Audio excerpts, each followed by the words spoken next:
Hello लोगोफोर, बे समाव नोंथांमोननि सिगाङाव मोनसे सोलोंथाइजों सोमोन्दो गोनां जोबोद इम्परटेन्ट भिडिअ लाबोदों। जाय इम्परटेन्ट भिडिअआ नोंथांनि गथ' एबा नोंथांनि न'खरनि थाखाय जोबोद गोनां जानो हागौ आरो बेफोर बाथ्राफोरा गासैबो नोंथाङाबो गोसोआव दङ, नाथाय दिनैसिम बुंफेराखै जानो हागौ एबा फरायसाफ्राबो गोसोखांफेराखै जानो हागौ। दा बेखायनो नोंथांमोना जोबजासिम नायबा बुजिनो हानाय जागोन बेयो मा बुस्थु। दा बेखायनो फार्स्टआवनो रिक्वेस्ट खालामनो नागिरदों, जुदि नोंथांमोना स्टुडेन्ट बा नोंथांमोनाथ' गोनांखाथार आरो बेनिफ्राय नोंथांमोना स्टुडेन्ट नङाब्लाबो नोंथांनि न'खर नोंथांनि गथ'फोरनि थाखाय बेखौ फोरमायनानै होनो गोनां दङ होननानै बे भिडिअखौ बानायनाय जादों। अदेबानि गोबांनि रावारि भिडिअफोराव बेफोरो दंखायो, नाथाय जोङो गोबां बर' रावाव नुनो मोना, बेखायनो नोंथांमोननो बाहाय मोनसे थुलुंगाथाव भिडिअ लाबोनाय जादों। दा बाथ्राया जाहैबाय, फार्स्टआवनो जोङो गोबाङानो फरायनायखौ जोबोद आरामै सुखुयै फरायनो लुबैयो जोंनि फरायसाफ्रा। दा बेनि सायाव मा सलिउसन बेखौ नोंथांमोना दा नुगोन। आरो बेजों लोगोसे सोलोंनाया जोबोद गोब्राब खामानि। दा बेबो मोनसे जोंनाव जोबोद सोंथि दङ, जोबोर बायो। दा बे मोनसे जोबोद गिदिर जोंनाव सोलिबाय थानाय गथ'फोरनि सायाव थानाय मोनसे आबेग होनजायो। दा बेनि सायावनो नोंथांमोनजों बाहाय गासैबो कमप्लिटलि सावरायगोन। दा फार्स्टआव सोलोंनाया जोबोद गोब्राब, बे बाथ्राखौ आं बुंग्रोनो नागिरदों। आरो बेनि उनावहाय नोंथांमोना बेयाव गोबांथार सावगारिफोरजों लोगोसे मिथिलांफानो हागोन गावबागावबो। दा सोलोंनाया जोबोद गोब्राब खामानि नङा। सोलोंनायानो बयनिख्रुइबो मुलुगाव थानाय जेसेबांनाखि खामानिफोर दङ, दा बेनि गोरलैसिन खामानियानो जादों लेखा फरायनाय एबा सोलोंथाइ लानाय होनदों। दा बेखायनो सोलोंनाय एबा फरायनाया जोबोद गोरलैसिन खामानि। बियो जेराव मोनसे बिदिन्थि होदों जे जेराव सोरबा मोनसे बबेबा फुटबल गेम गेलेबाय थानाय समाव फुटबल गेम गेलेनायखौ जोबोद खुसियै नायबाय थानायाबो बेनिफ्रायबो जोबोद गोरासिन होनदों। लेखा फरायनायनिफ्राय फुटबल खेला नायनायासो जोबोद गोरासिन होनदों। जेरावहाय नोंथाङा लेखा फरायनाया जोंहा जेरावखि जाया, नोंथाङा सायायाव, सान्दुङाव, अखा हानायाव एबा न' सिङाव, बाहेरायाव, खामसालियाव, बिफां सायायाव उन्दुनानै फरायनाय, जिरायनानै एबा गोसो जानानै बा जेखि जाया नोंहा जेखौ गोसो बेबायदि थानानै नोंथाङा खालि फरायनोल' नांगौ। खालि मेगन आरो आखाइ बे मोननैयाल', बिजाब आरो मेगन बे मोननैयाल' खामानि मावनांगौ। दा बेखायनो जोबोद गोरलैसिन होनदों। जेराव बबेबा मोनसे फुटबल खेला नायनो थांनाया जोङो थांनाय फैनाय जोबोद खस्थ', गसंनानै नायनाय, जिरायनानै नायनाय, होंगो दोंगो मानसिनि गेजेराव जोबोद खस्थ'। नाथाय जोंनि मानसिफ्रा एबा फरायसाफ्रा मा सानो, फुटबल खेला नायनायासो बयनिख्रुइबो गोरलैसिन, लेखा फरायनाया गोरासिन। दा बेयाव मोनसेल' खेलाजों रुजुदों। दा बेबायदिनो गोबांथार जोङो जेखौ गोरलै साननानै लायो फरायसाफ्रा, दा बेनिफ्राय गोरलैसिना जाहैदों फरायनायासो एबा सोलोंथाइ लानायासो।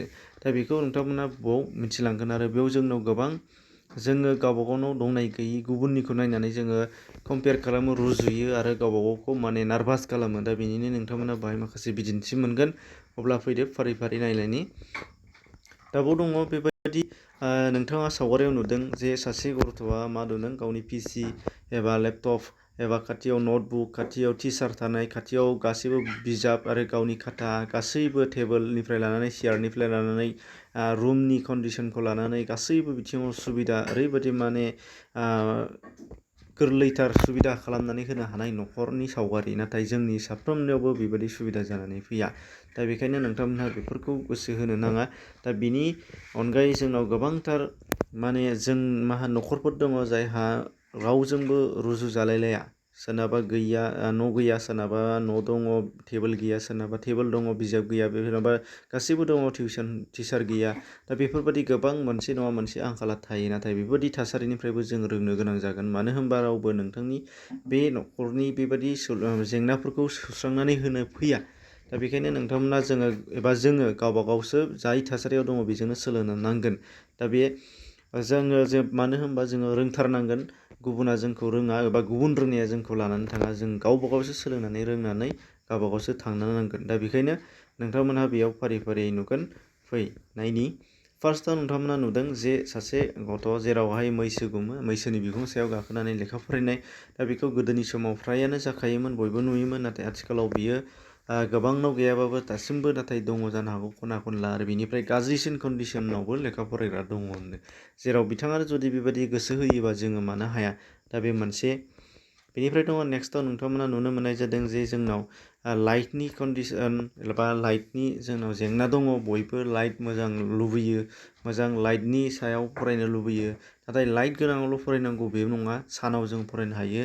सानाव जोंनाव गमावबो मा होनो 10-12 घन्टाहालागै जोङो स्रां मोनो। दा बेबायदि समाव जोङो फरायनो हायो। जेरै नोंथांमोना नुदों बबेबा लामानि स्ट्रिट लामायाव माने फुटपाथआव जिरायनानै फरायनाय जायगायाबो बिथांमोनहा जेबो लाइटनि प्रब्लेमानो एबा जेबो लाइटनि जेंनाखौनो खालामाखै। फारसेथिं नुदों नोंथांमोना लेन्टार्ननि सिङाव फरायनाय। दा बेबायदि जोङो बयबो हायो। गोदोनि समाव बयबो बिदि फरायोमोन, नाथाय आथिखालाव दा गैया। जोङो जोबोद मोजां मोनसे लाइटनि कन्डिसन थानाय रुम लुबैयो आरो बेबायदि गैयाबा बायो। दा बेखायनो नोंथांमोनहा बेफोरबायदि सावगारिनिफ्राय बुजिनो हागोन। नेक्स्टआव नुगोन नोंथांमोनहा मा दं नाय फरायसालिनि गोरोन्थि गैया। सोलोंनाया फरायसालिनि जेबो गोरोन्थि थाया होनदों। गोबाङानो सानो प्राइभेट स्कुल मोजां रुम, मोजां माने बेन्च डेस्क, मोजां क्लासरुम, स्मार्ट क्लासरुम मोनबासो जोङो सोलोंनो हायो साननानै थायो। नाथाय बे मोनब्रै सावगारियाव नोंथांमोना नायबा बुजिनो हागोन। मोनसेया जादों मोनसे गांसो बारियावनो लानाय एबा आबाद फोथाराव लानाय सावगारि, जेरावहाय बेयावबो मोनसे फोरोंथाइ एबा क्लास लानाया सोलिदों। आरो मोनसे रुम दङ जेरावहाय फ्ल'रावनो जिरायनानैनो हायावनो बेन्च डेस्क गैयाजासे सोलोंथाइ लादों लारियै। आरो मोनसे सावगारि नुदों नोंथांमोनहा जेराव गासैबो लाइट टाइट बेन्च डेस्क गासैबो थानाय मोनसे सावगारि। आरो लोगोसे मोनसे नुदों नोंथांमोना गंसे दालांनि सिङावनो फोरोंगिरिफ्रा माने कार्पेट बनानै हायाव फोरोंबाय थानाय मोनसे क्लास लानाय थासारि। अब्ला बे मोनब्रै सावगारिनिफ्राय नोंथांमोना बुजिनानै लादो साफ्रोम मोनब्रैबो माने फरायसाफोरनि सोलोंनायनि थांखिया मोनसेयानो, जे जोङो बयबो सोलोंथाइ लानांगौ, रोंनांगौ। दा बाहाय खुनु रुमनि, खुनु स्कुलनि, खुनु माने मा होनो जिरायनाय सिटिं फेसिलिटि बायदिसिनानि सायाव बाहाय जेबो फारागथि गैया। गासिबो मोनसे थांखियानो सोलोंनाय। बेनिफ्राय दङ आरोबाव नोंथांमोनहा नायबाहाय लिरनायनि बेलायाव जोङो मोनसे सावगारि लाबोदों। नोंथांमोना नुनो मोननाय जादों जेरावहाय लिरनो थाखाय जोंनो मोजां माने पेपार लुबैयो, मोजां बर्ड लुबैयो, जों मोजां माबा मोनसे जोङो सोलोंनो थाखाय लुबैयो। नाथाय बेयाव नोंथांमोना नुनो मोननाय जागोन जोङो स्किल एबा जोंनि सोलोंनाया लिरनायनि थाखायबो जोङो गोसोबादि जेरावखि बा लिरा जोङो हायो होनदों। जेरावहाय नोंथांमोना नुनो मोननाय जादों हायावनो लिरनानै सोलोंनाय। बेथ' जोबोद माने बेसेनाबो गारनांगौ गैया। माने खुनु मा होनो रांखावरिनि समयसानि खोथा गैया। हायावनो लिरनानै हायावनो सोलोंनाय। दा बे आरो बेनिफ्राय नोंथांमोना मोननो हादों बर्डआव एबा सिलराव लिरनाय। बेनिफ्राय आरो नोंथांमोना नुदों मोनसे पेपाराव लिरनाय एबा खाथायाव लिरनाय। आरो मोनसे नुदों नोंथांमोना वालाव लिरनानै सोलोंनाय। आरो मोनसे नुदों नोंथांमोनहा बिलाइयाव लिरनानै सोलोंनाय। दा अब्ला नोंथांमोना बे मोनबा सावगारिनिफ्राय मा बुजिनो हाखो? लिरनानै सोलोंनो थाखाय जोंनो मोनसे मोजां पेपार नांलाया, मोजां माने पेन नांलाया, कलम नांलाया। जोङो गासैबो बिथिंनिफ्रायनो जोङो गोसो जायोबा जेरावखि जाया सोलोंनो हायो। दा बे मोनसे। बेनिफ्राय आरोबाव नोंथांमोनहा नुनो मोननाय जागोन फरायनाया मोनसे मा होनो थि सम थाया, थि सम एबा बबेबा मोनसे थि खाखानाय माने सम थाया। दा बेयो जाहैबाय नोंथांमोनहा नुनो मोननाय जादों जेरैहाय बबेबा मोनसे पार्कआव बेरायनो नोंथाङा जेरैहाय बाहाय सावगारि मोनसे नुदों बेबो फरायनो हायो।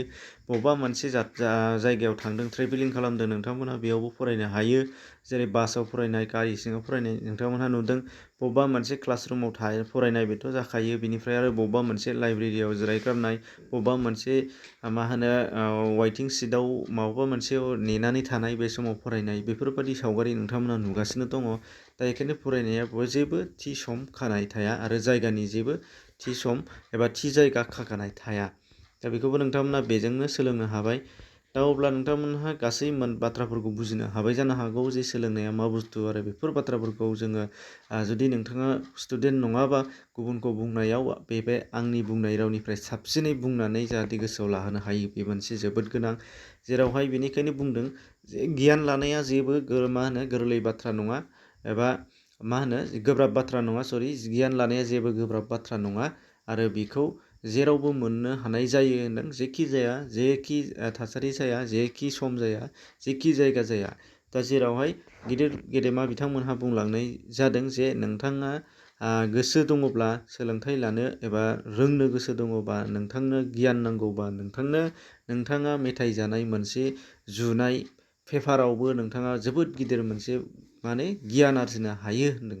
एबा लामायाव मोननाय जिख्लाबसे पेपारनिफ्रायबो जोबोद गिदिर मोनसे गियान आरजिनो हायो, रोंनो हायो, गोसोखौ सोलायहोनो हायो।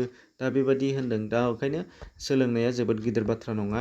बेखौ जों बयबो गनायनानै लानांगोन। आरो बे दिनैनि बे भिडिअ नोंथांमोनाबो एसेबाबो बुजिनो हाबाय जानो हागौ। जुदि नोंथांमोनहा गुबुनफोरनो फोरमायनो गोसो जादोंबा भिडिअखौ शेयार खालामना होनो हानाय जागोन। एसेनोसै, गोजोन्थों।